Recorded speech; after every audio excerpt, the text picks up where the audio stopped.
네, 올해 6.3 지방선거 가장 관심 지역 중 하나죠. 서울시장 선거에 출사표를 던진 민주당의 정치인이 또 한 명 있습니다. 더불어민주당 4선 중진이죠. 서영교 의원이 오늘 출마 선언을 했는데요. 직접 인터뷰 나눠보도록 하겠습니다. 의원님 안녕하세요. 안녕하세요. 네. 서영교입니다. 네, 오늘 서울의 심장을 다시 뛰겠다라고 하는 내용을 가지고 출마 선언을 했습니다. 네. 이제 뛰신다는 얘기는 많이 들렸는데 공식 출마 선언은 조금 다른 경쟁자들에 비해서 조금 늦은 느낌도 있는데 오늘로 딱 정한 어떤 맥락이나 이유가 있을까요? 네. 윤석열 재판이 있었습니다. 아, 예. 제가 법사위를 했고요. 그리고 지난 한 해 동안 온 세상이 집중되었고 내란의 잔재를 완전히 뿌리 뽑기 위한 한 단계가 끝나가는 과정인데요. 특검이 사형을 구형했습니다. 네. 전두환도 사형을 구형했었고요. 또 사형을 선고했었거든요. 이번엔 26년에 내란에 대한 재판, 사형이 구형되었고, 그리고 또 다시 이제 세 개의 특검이 마무리되고 종합특검이 준비된 이 시점에 이제는 내란을 뿌리 뽑는 일을 마저 이어가면서 대한민국을 이재명 대통령이 살려내고 있듯이 이제는 서울시, 오세훈의 서울시정을 멈추고 활기 넘치고 이익이 되는 세계 1등가는 서울시의 심장을 다시 뛰게 하겠다 이런 생각으로 오늘 출마하게 되었습니다. 네, 알겠습니다. 그동안 이제 내란 재판 관련된 사법 감시 활동 법사위로서 최선의 본부들 다 한 다음에 이제 정리가 돼서 본격적으로 지방선거에 스타트를 뛰게 됐다는 이야기인데요. 그동안 출마 선언은 이제 박주민 의원, 박용진 의원, 전현희 의원, 박홍근 의원, 김영배 의원 다 하셨고요. 홍익표 의원 오늘 기사 보니까 정무수석설이 있더라고요. 그래서 조금 다른 길을 가시지 않나 싶은데, 근데 다른 길을 가게 될 것 같고 그 길이 또 잘하실 것 같습니다. 네. 근데 일단은 여태까지 나온 여론조사 여태까지 전반전이라고 하면 전초전이라고 하면 정원호 구청장 그리고 박주민 의원이 상대적으로 조금 더 돋보이는 결과들이 많이 있는데 서영교만의 강점, 서영교는 어떻게 이 경선 그리고 국민들의 신임을 통해서 민주당의 후보가 되겠다. 어떤 전략을 가지고 임하고 계십니까? 네, 우선 여론조사는 정원호 이재명 대통령께서 한번 짚어서 그렇게 됐죠. 네. 그래서 아직 어떻게 될지 모르고요. 박주민 의원하고 저하고 차이가 조금 나는 상황입니다. 네. 지난해 말에 오마이뉴스에서 한 여론조사에 의하면 제가 또 리얼미터가 한 여론조사인데요. 네. 중앙선관위에 나와 있고요. 네. 제가 오세훈 후보를 3.5포인트 정도 앞서는 형태로 나왔습니다. 네. 예. 그렇다면 첫 여성 서울시장 의미 있지 않겠습니까? 네. 두 번째 국회의원 활동하는 걸 보면 윤석열 정권과 싸우면서 가장 속 시원하게 한다라고 하는 의미가 있을 것 같고요. 그리고 국회에서는 300명 국회의원 중에 법률소비자연맹이 순위를 매겼는데요. 제가 1등 했습니다. 이런 걸 보면 국회에서 아주 일을 잘하고 이재명 대통령과 최고위원을 했고 그리고 제가 서울 더불어민주당 국회의원 중에 득표율이 1등입니다. 그러면 일을 진짜 잘하는 사람. 이런 의미로 이제 52조나 되는 서울시 예산을 새롭게 이자 붙여 서울시민에게 돌려주는 그런 이익이 되는 정치인 서영교가 되도록 하겠습니다. 알겠습니다. 방금 언급하신 여론조사 제가 아무래도 한 번 더 언급해야 돼서요. 오마이뉴스에서 의뢰했고 리얼미터가 조사기관인데 작년 12월 26일부터 27일 사이에 서울시 18세 이상 남녀 808명을 대상으로 무선 가상번호 100%라고 되어 있던 여론조사고요. 이때 양자 대결이 박주민, 서영교, 전현희, 정원호 후보가 모두 오세훈 후보를 조금 앞서는 것으로 나왔다는 점을 말씀드리도록 하겠습니다. 서영교가 음, 그 여론조사에서 오세훈 후보를 3.5포인트 앞서는 것으로 나왔습니다. 네, 알겠습니다. 자세한 내용은 중앙선거여론조사심의위원회 홈페이지를 통해서 확인하실 수 있고요. 근데 이제 네. 어쨌든 뭐 그동안의 경력을 힘주어서 충분히 잘할 수 있는 후보다 이런 거 강조하시는 건데 그럼에도 네. 불구하고 이제 주요하게 내는 뭐 정책이나 공약 같은 것들 그래도 짧게라도 설명을 저희가 또 들어봐야 되지 않을까 싶은데요. 예. 우선 제일 중요한 건 서울 시민의 52조 예산이 올해 예산입니다. 네. 그 예산을 이자부터 돌려드리겠다. 음, 이게 저의 가장 기본 모토이고요. 서울은 뭐니 뭐니 해도 주거 이야기가 가장 중요합니다. 오세훈 시장 주거 공급이 제대로 되지 못했고 빌공짜 공약만 날렸습니다. 저는 용적률을 높여주고 분담금은 낮춰주는 형태로 안전하고 빠르게 서울 주거 공급을 40만 호 제가 임기와 향후 몇 년 동안 해내겠다. 제가 아주 일이 실행력이 빠릅니다. 추진력이 빠르고 그래서 그렇게 해내겠다라는 말씀을 드리고요. 그다음에 두 번째는 서울의 교통이 중요한데요. 지하철의 1호선부터 4호선까지는 열량이거든요. 네. 그래서 양수를 12량으로 늘리겠다. 그리고 5호선부터 8호선은 2량씩 더 늘려서 8량을 10량으로 그리고 9호선은 6량을 8량으로 이거는 돈 많이 들이지 않고 시간 걸리지도 않고 빠르게 신박한 저의 공약이다라고 너무 많은 사람들이 그런 아이디어가 있었군요 라고 이야기를 합니다. 제가 그렇게 해서 교통을 여러분 아주 수월하게 해드리고 제가 경전철 면목선 예타를 통과시켰거든요. 네. 그 실력으로 우리 교통이 소외된 지역 곳곳에 마을까지 지하철을 놔드릴 예정입니다. 이거는 아무나 못합니다. 저만 해낸 일인데요.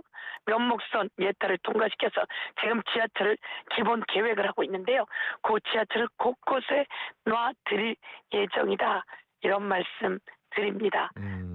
네, 그러면 아무래도 네. 제 관심사 있는 주거 문제에 있어서 네. 좀 더 신속한 이제 주거 공급 대책을 마련하고 또 네. 이제 대중교통 접근성이나 이제 그런 것들에 대해서도 좀 역점을 많이 두겠다. 뭐 그리고 뭐 예. 훨씬 많은 정책들 준비돼 있지만 저희가 방송 시간상 거기까지는 다루지 못하는 아하. 점 양해를 부탁드리고요. 네. 그리고 저희는 뭐 언제나 다른 후보자님들에게도 충분히 인터뷰 진행할 수 열려 있습니다. 걱정하지 마십시오. 네. 그 민주당 사실 후보자들은 저희가 거의 대부분 만나본 것 같아요. 근데 이제 네. 국민의힘 후보를 적게 다루려고 하는 게 아니라 사실은 지금 유력하게 나오는 얘기가 2명밖에 없습니다. 이제 민주당은 훨씬 더 많은 분들이 이제 출사표를 던지고 있는 상황이고, 근데 국민의힘 후보 같은 경우 지금 오세훈, 나경원 이 두 분으로 좀 압축이 되고 있는 상황인데, 의원님 보시기에 만약 내가 민주당의 후보로 선출이 된다면 상대방은 누구가 나올 거라고 지금 지켜보고 계십니까? 오세훈 시장은 국민의힘에서 많이 밀려나는 것 같아요. 네. 예, 뭐 많은 부분에서 국민의힘 지도부하고도 부딪히고 있고요. 각을 세우고 있지만 국민의힘 지도부가 좋아할까? 이런 생각도 좀 들고요. 네. 그리고 윤석열과 똑같이 명태균으로부터 여론조사를 받았어요. 네. 윤석열은 여론조사를 받고 돈을 안 줬고요. 오세훈은 여론조사를 받고 대납을 시켰죠. 그래서 지금 재판에 회부되어 있는 상황이잖아요. 제가 보기엔 윤석열과 오세훈 똑같이 잘못된 탄생이다 이렇게 생각하고요. 나경원 의원 같은 경우가 얘기가 되고 있는데요. 나경원 의원은 뭐 많은 사람들에게 인기가 없지요. 인기가 없고 여러 가지 지금 문제가 많이 얘기되고 있는 상황이다. 이런 말씀을 드렸어요. 국민의힘은 윤석열을 탄생시켰던 국민의힘. 윤석열 관저에 가서 윤석열을 체포하면 안 된다고 외쳤던 나경원. 그리고 윤석열이 탄핵될 때 탄핵해서는 안 된다고 광역지자체장들끼리 모여서 기자회견을 했던 오세훈 등 모두 다 윤석열의 내란 한 그룹 아닙니까? 저는 둘 다 자격 없다 이렇게 생각하고, 특히 오세훈 시장은 그 52조나 되는 예산을 도대체 어디다 쓴 거며, 그동안 뭐 한 거며, 일을 하지 않고 한강버스 등 한강 배 만드는데 수천억 쓰면서 밑빠진 독에 물을 부어댔습니다. 그리고 누군가에게 특혜를 주는 상황이 아닌가, 여러 가지가 수사 선상에 올라와 있다 이런 말씀드리면서 사실 다 자격 없는 거 아닌가 이렇게 말씀드립니다. 네, 어쨌든 뭐 재판 받고 있는 기소가 된 부분은 오세훈 시장 같은 경우 맞긴 하고요. 어쨌든 네, 본선 경쟁력은 걱정하지 않는다라는 취지로 저희는 이해를 하도록 하겠습니다. 그렇습니다. 네. 본선 경쟁력은 서영교가 압도적이다 말씀드리고요. 일 잘하고 손을 대면 모두 다 해결해내는 황금손 서영교입니다. 네, 알겠습니다. 네. 네. 너무 이제 강하게 얘기하시니까 제가 어떻게 할 줄을 모르겠네요. 어쨌든 뭐 다른 죄송합니다. 경쟁자분들도 있으니까요. 네. 그런 건 아니고 제가 잘하고 있는 부분하고 뭐 법안 통과라든지 그리고 이 지역에서 일을 해내는 모습, 그리고 아까 말씀드렸듯이 서울의 4개 도시철도가 예타 통과를 기다렸는데요. 네. 다 탈락했습니다. 음. 제가 진행한 면목선만 예타가 통과되어서 1조 원짜리 도시철도를 교통 소외 지역까지 연결하는데요. 1조 원 투자해서 1만 3천 개 일자리 3조 원의 부가가치를 만들어내고 있습니다. 네. 그게 제가 한 일입니다. 그렇군요. 예. 그냥 이건 약간 농담성인데요. 옆 네. 지역구의 박홍근 의원이랑 같이 중랑이시잖아요. 그렇습니다. 중랑부터 좀 단일화할 움직임은 없습니까? 박홍근 의원이 너무 잘합니다. 아, 네. 박홍근 의원이 국정기획위원을 해서 네. 이재명 정부의 이 계획도 만들었고요. 같이 너무 4선은 잘하고요. 4선이시죠, 같이. 네, 4선. 그리고 서영교가 조금 전에 말씀드렸듯이 국회의원 300명 중에 뭐 순위 탑이고, 그리고 또 득표율도 더불어민주당 국회의원 중에 득표율도 1등인데요. 좋은 경쟁자들이 좋은 시정을 준비하고 그리고 내놓는다면 지금까지 멈춰서 있던 잘못된 오세훈 시정을 확실하게 바꿔서 세계 1등 국가 만들어 나갈 수 있기 때문에요. 저희는 아주 의미 있게 같이 뛰고 있습니다. 네, 알겠습니다. 출마의변 충분히 들었고 어쨌든 현안이 또 오늘 국회에서 긴박하게 돌아가니까 몇 가지만 네. 좀 질문 추가로 드리도록 하겠습니다. 네. 장동혁 대표가 이제 공천원금 그리고 통일교 특검법 수용 촉구하면서 단식에 돌입했습니다. 근데 네. 시민들 입장에서는 통일교 특검 왜 안 되는 거냐 약간 이해 못하는 분들도 있거든요. 그래서 민주당 지금 통일교 특검에 대한 정확한 입장이 뭐가 국힘이랑 다른 건지 짧게 설명을 좀 부탁드립니다. 예, 통일교 특검 당연히 해야죠. 당연히 해야 합니다. 이 통일교에서 그 280억의 돈다발이 있다고 하는데요. 건진 법사가 갖고 있었던 돈다발, 그게 통일교에서 나온 돈다발로 저는 알고 있습니다. 그러면 이 과정에서 김건희 통일교로부터 돈을 안 받았을 리가 없습니다. 목걸이만 받았을까요? 저는 김건희의 저수지 그리고 통일교하고 어떤 연관이 있었는지 외국의 그 메콩강 부근의 통일교 개발에 대한민국의 돈들이 얼마나 들어갔는지 저는 확실하게 특검해야 된다고 생각합니다. 네. 그 특검에 여러 연루된 그 이야기가 나왔습니다. 정치인들의 이야기 모두 다 특검해야 합니다. 이 과정 속에서 정교 분리 원칙의 특검에 신천지가 또 국민의힘에 그 당원들을 가입시켰고 윤석열과 연결되어 있는 것들이 다 나왔습니다. 이참에 통일교 신천지 같이 특검하자 이런 입장이고요. 이거는 국민의힘과 같이 합의해서 특검해 나갈 거다 이렇게 말씀드리겠습니다. 네, 근데 그냥 그 특검이요 보통 이제 네. 정치 집권 세력이 좀 정치인이 연루됐을 때는 혹시 공정한 수사를 못할까 싶어서 이제 하는 경우가 많잖아요. 근데 신천지는 주로 야당에 집중돼 있어서 사실 수사를 그냥 국수본이든 어디서 하면 되는 거 아니냐? 왜 꼭 특검으로 같이 묶어야 할까? 이런 질문이 있을 수 있을 것 같은데 이거 어떻게 생각하세요? 통일교는 특검으로 묶고 신천지는 따로 하고. 네, 통일교는 이유가 여당이 전혀 없는 거죠. 껴있고 신천지는 여당이 안 껴있으니까. 이 통일교와 신청이 네. 신천지가 지금 여당을 넘어서 윤석열 여당일 때, 김건희 권력일 때, 윤석열 권력일 때 다 연루된 것입니다. 그리고 그게 그때 제대로 수사되지 못한 것은 그 검찰들이 제대로 수사하지 않았기 때문이다. 이렇게 보고 있는 거 아니겠습니까? 네. 그러면 이것을 지금 여당, 그때 여당 이게 아니라 바로 윤석열, 김건희 그리고 지금 여당도 마찬가지로 연루되어 있다면 전부 다 공정하게 특검해야 되는 것이기 때문에 통일교와 신천지 다 특검하는 게 맞다 이렇게 말씀드리겠습니다. 그러면 예. 그냥 여야 합의가 안 되더라도 말씀하신 대로 신천지 통일교 묶어서 별도 특검을 하나 출범시키는 거를 진행을 시킨다고 저희가 보면 되는 건가요? 아니면 이 부분은 아직 여야 간에 약간 협상 여지가 있는 건가요? 제가 보기에는 그 대한민국 국민이 그러면 신천지는 따르죠 이렇게 많이 생각할까요?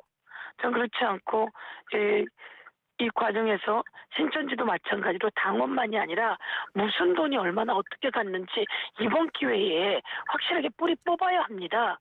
윤석열 검찰총장 때부터 있었던 일이다 이렇게 저는 생각하고요. 네. 그리고 윤석열 당선 때 관련된 일이다 이렇게 생각하기 때문에 묶어서 무조건 하나로 해서 특검으로 모든 것을 낱낱이 수사해서 처벌해 나갈 수 있도록 그렇게 하도록 하겠습니다. 알겠습니다. 국민 여러분께서 한치 의혹이 남지 않도록 그렇게 하도록 하겠습니다. 네. 네. 민주당 정치인분들 이제 보통 요즘 최고 여쭤보는 제일 난감해하시는 질문 중에 하나가 네. 그 이해운 후보자 김병기 전 원내대표 문제인데요. 그 이해운 후보자 청문회까지 갈 일이냐라고 하는 질문이 첫 번째고요. 두 번째, 김병기 의원에 대해서 그냥 이렇게 자꾸 길어질수록 안 좋지 않냐, 비상징계권을 지도부가 행사하는 게 좋지 않냐, 이런 질문이거든요. 첫 번째, 두 번째 그냥 짧게만 대답해 주실 수 있을까요? 예, 이해운 그 후보 같은 경우에 여야를 넘나들면서 발탁한 사람이잖아요. 제가 보기에는 대한민국의 그 경제를 살려낼 수 있는 좋은 지도자라고 생각해서 발탁했고 그 과정에서 사실이 아닌 것도 많다고 하니 우선은 청문회까지 갔으면 좋겠다. 저는 그렇게 생각합니다. 그리고 네. 청문회까지 가서 판단될 수 있게 하면 좋겠다라고 하는 거고요. 그리고 김병기 의원에 대해서는 지금 지도부가 많은 고민을 하고 있기 때문에 지금 말씀하신 대로 여론의 추이는 충분히 그 민심을 받들어야 합니다. 여론 민심을 받들어야 합니다. 그럼에도 불구하고 지도부가 그렇게 판단하고 있으니 지도부가 민심을 받들기 위해 고심할 거다 이렇게 생각하고 민심을 받들길 바라겠습니다. 네. 그리고 그 1인 1표제 정청래 네. 대표가 다시 최고위에 올리는 것다고 얘기를 하는데 어쨌든 한번 부결됐는데 또다시 이렇게 올리는 게 조금 과하지 않나 이런 인상을 받기도 하는데요. 이 관련해서 네네네. 어떻게 보십니까? 어쨌든 한번 부결은 됐던 거 아니겠습니까? 한번 부결이 되었는데 부결된 이유와 근거 이런 것들이 조금 다른 부분이 없지 않아 있는데요. 1인 1표제는 저희들이 추진하는 방향이고요. 그리고 또 그 지방선거라든지 총선의 후보자들은 여지껏 다 1인 1표제를 해왔습니다. 1인 1표제를 해왔기 때문에 그리고 지도부 선거는 끝났기 때문에 1인 1표제는 가는 방향이다 이렇게 말씀드리고요. 그러나 지금 말씀처럼 그런 여론이 있으니 충분히 또 듣고 심사하고 숙고하고 그러면서 많은 사람들이 우리 함께 가요 라고 할 때 갈 수 있게 그렇게 최선을 다해서 노력하게 하도록 하겠습니다. 네. 그리고 저도 그렇게 노력하겠습니다. 네, 법사위원이시니까 이것도 하나 네. 여쭤보지 않을 수 네. 없는데 공소청, 중수청 법안 관련해서 네. 뭐 민주당 안에서도 반발이 많고 뭐 법무부 장관 민정수석에 대한 비난도 그 여권 쪽에서 되게 많이 있는 것 같습니다. 그래서 의견을 더 수렴하겠다고 하는 건데 의원님은 이 문제 어떻게 푸는 게 정답이라고 생각하시는지요? 공소청의 보안 수사권은 가서는 안 된다. 확실하게 말씀드리고요. 그런데 보안 수사권을 자꾸 요구하는 이유는 경찰이 수사를 제대로 못 해줄 경우에 대한 걱정들이 많기 때문입니다. 네. 중대문제수사청이 또 수사를 제대로 못할 것에 대한 그런 걱정이 많은 겁니다. 이 걱정 꼭 그 장치를 만들어야 합니다. 그 장치를 공소청에 둘 것이 아니라 중대범죄수사청과 국수본 등의 그 장치, 감찰하고 지원하고 이런 장치를 두면 된다. 저는 이렇게 말씀드리고요. 공소청 수사청에 관한 이 내용은 입법 예고되었지만 법사위에서 충분히 논의해서 가장 바람직한 방향으로 가도록 하겠다라고 하는 말씀드리면서 이게 가보지 않은 길이라 또 개혁하는 길이라 서로 의견을 충분히 논의하는 게 필요하겠다 이렇게 말씀드립니다. 대통령이 말씀하신 것처럼 공론회장 이제 공청회를 준비하고 있습니다. 그렇게 해서 국민들을 위한 그런 제도로 만들어내겠습니다. 네. 그 경찰 같은 경우는 사실 최근에도 김병기 의원 관련해서 수사 무마 의혹 있어서 여전히 국민들이 좀 불신하고 있는 게 있거든요. 그래서 그냥 예전에 행안위도 활동 열심히 하시지 않았나요? 그래서 그렇습니다. 네, 그래서 검찰 개혁과 병행 혹은 선행하는 경찰 개혁에 대해서 너무 좀 안 하고 있는 거 아니냐. 그것도 좀 더 힘을 좀 줘야 되는 거 아니냐 이런 의견들이 있는데 그런 것들도 좀 의정 활동에 얼마 안 남으셨겠지만 본인 계획으로는 꼭 반영하도록 하겠습니다. 경찰이 오히려 그 민생을 더 못 챙기는 경우도 많이 있습니다. 네. 그러니까 지금 말씀드린 건 부패한 검찰의 이야기였고요. 부패한 경찰의 이야기, 잘 못하는 경찰의 이야기입니다. 수많은 경찰들이 잘해주고 계시고요. 그렇지만 국민들이 불편하지 않게, 국민들이 손해보지 않게, 국민들이 억울하지 않게 경찰이 제대로 수사할 수 있게 중대범죄청이 제대로 수사해서 송치할 수 있게 이렇게 할 수 있는 장치를 검찰의 보안 수사권이 아니라 보안 수사 요구라든지 중대범죄수사청에 감찰하고 지원하고 공정하게 심의할 수 있는 기구를 둔다든지 이런 여러 가지 방법을 통해서 꼭 보완해 내놓도록 하겠습니다. 알겠습니다. 오늘 의원님 말씀 네. 여기까지 듣도록 하겠습니다. 지금까지 예, 감사합니다. 더불어민주당 서영교 의원이었습니다.